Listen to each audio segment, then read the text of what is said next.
anuman ang mangyari, mayroong isang malakas na kamay na gumagabay sa atin sa lambak. Ilang beses kayang baguhin ang isang simpleng desisyon ng isang buong trajectory. Ang mga natututong makinig sa tinig ng Diyos ay umiiwas sa mga bitag at tumanggap ng patnubay para sa mga tamang pagpili maging sa pamilya, trabaho, o espiritual na buhay. Marami ang gumagawa ng mga desisyon batay sa takot, ngunit ang awit 23 ay nagpapaalala sa atin na ang mga sumusunod sa pastol ay lumalakad ng ligtas, nang hindi kailangang matakot sa bukas. Bukod sa katiwasayan, ang awit na ito ay naghahatid ng makapangyarihang pangako ng paglalaan, hindi ako magkukulang. Hindi lamang ito nangangahulugan ng mga mapagkukunang pinansyal, kundi pati na rin ang kapayapaan, emosyonal na balanse, at direksyon sa mga oras ng kawalan ng katiyakan. Kapag ang isang tahanan ay nakabatay sa katotohanan ito, ang domestic blessings ay dumarami, at ang kapaligiran ay nagiging isang lugar ng pahinga at pagpapanibago. Ngunit para mangyari ito, kailangan ng higit pa sa mga salita, nangangailangan ito ng pananampalataya, pagkilos, at kahandaang magtiwala sa salita ng Diyos, na siyang pinakamakapangyarihang sandata sa anumang espiritual na pakikipagdigma. Espiritual na digmaan ang salita ng Diyos. Maraming laban na ating kinakaharap ay hindi nakikita ng mata ng tao. Kawalang katiyakan, takot, panghihina ng loob, mga salungatan sa pamilya, lahat ng ito ay maaaring pagmuni-muni ng isang espiritual na digmaan na nagaganap sa likod ng mga eksena. Gayunpaman, hindi pinababayaan ng Diyos ang kanyang mga anak na walang pagtatanggol. Ang salita ng Diyos ay inilarawan bilang isang matalas na tibak na kayang putulin ang anumang bigkis ng pang-aapi at sirain ang di nakikitang mga kuta. Natuklasan ng mga natututong gamitin ito ng may pananampalataya na walang kadena na makakalaban sa banal na kapangyarihan. Ang awit 71 ay nagpapaalala sa atin na ang Diyos ay nagpapadala ng mga anghel upang bantayan ang mga nagtitiwala sa Kanya. Ngunit ang proteksyon ay hindi pasibo, kailangan ito ang pagpapahayag ng salita, pagdarasal ng may otoridad, at paglaban sa kasamaan.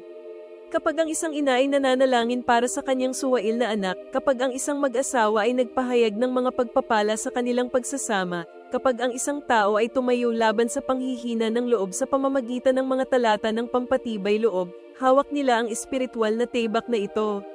May digmaan, ngunit ang tagumpay ay para sa mga nananatiling matatag sa pangako ng Panginoon. At isa sa pinakamakapangyarihang sandata sa labanang ito ay papuri. Si David mismo, ang may akda ng napakaraming mga awit, ay tinalo ang mga higanti sa kanyang pananampalataya at pagsamba. Kapag ang kapaligiran ng isang tahanan ay puno ng papuri, hindi maaaring manatili ang kadiliman. Ang awit 34 na ay nagtuturo sa atin na patuloy na magpuri, dahil ang pagpupuri ay nagbubukas ng mga pintuan sa banal na interbensyon. Ang mga nakakaunawa sa prinsipyong ito ay hindi lamang nagtagumpay sa kanilang mga pakikibaka, ngunit nakakaranas ng pagbabagong nagdudulot ng liwanag, kapayapaan, at tunay na kagalakan. Ang kapangyarihan ng papuri. Ang papuri ay hindi lamang isang pagpapakita ng pasasalamat, ito ay isang espiritual na sandata na may kakayahang baguhin ang mga kapaligiran. Kapag pinili ng isang tao na sambahin ng Diyos kahit sa gitna ng mga kahirapan, may makapangyarihang nangyayari. Sinasabi sa awit kapitulo 34, pupurihin ko ang Panginoon sa lahat ng panahon, ang papuri sa Kanya ay mananatili sa aking bibig. Nangangahulugan ito na, anuman ang mga pangyayari, maaaring baguhin ng papuri ang mga katotohanan. Sa panahon ng paghihirap, ang isang simpleng awit ng pagsamba ay makapagbibigay ng kapayapaan sa puso at makapagpapaalis ng takot. Naunawaan ni David, ang may akda ng napakaraming mga awit, ang lihim na ito. Nang siya ay nasa paghihirap, hindi siya sumuko sa kawalan ng pag-asa, ngunit itinaas ang kanyang tinig sa pagpupuri. Sa isang espiritual na labanan, ang pagsamba ay nalilito ang kaaway at nagbibigay daan para sa banal na pagkilos. Ang sinumang nakaranas ng pagpuri sa Diyos sa gitna ng mga krisis ay alam na ang kapayapaang sumasalakay sa puso ay higit sa karaniwan. Ang mga tahanan na naglilinang ng kaugaliang ito ay nakakaranas ng mga pagpapala sa tahanan, dahil kung saan mayroong pagsamba, naroon ang presensya ng Diyos, at kung nasaan ang Diyos, ang kasamaan ay hindi mananatili. Bilang karagdagan sa pagiging kasangkapan para sa pagpapalaya, ang papuri ay nagpapalakas din ng pananampalataya. Ilang beses nang inaawit ang isang himno o isang awit sa tamang panahon na muling nag-alab ng pag-asa. Kaya naman napakaraming nakasaksi ng mga himala sa pamamagitan lamang ng pagsamba sa Diyos ng walang pag-aalinlangan. At ang salubing ito ay humahantong sa atin sa isang pangunahing susunod na hakbang, ganap na paglaya mula sa anumang masamang impluensya, pagsira sa mga sumpa at pagpapanumbalik ng lahat ng ninakaw ng kaaway.